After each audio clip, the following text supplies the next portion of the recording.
Nakita mo ba yung post? I said, I found out about it 3 weeks ago. Like, this month only. Okay, may nagsumbong sa akin. So, there. As much as I'd want to reveal who this girl is, I cannot. My lawyers advise me not to. I can get in trouble. Yeah, but to clarify, she is not an ex-girlfriend. She's, I think, a side chick. So, not an ex-girlfriend. Kawawa naman yung mga ex-girlfriend na walang kinalaman. But, yeah, I know this girl has always been there. They've been friends for decades and she's always been there. So, there.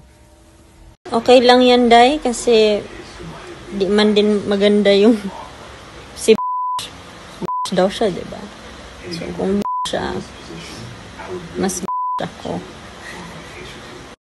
Taro nga og basa or taro nga og recall kung magimaritas naman nang kakailangan pa jud ay spoon feed.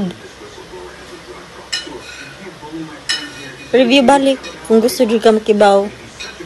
Hell no! If I knew about this before we got married, no! Hell no! No?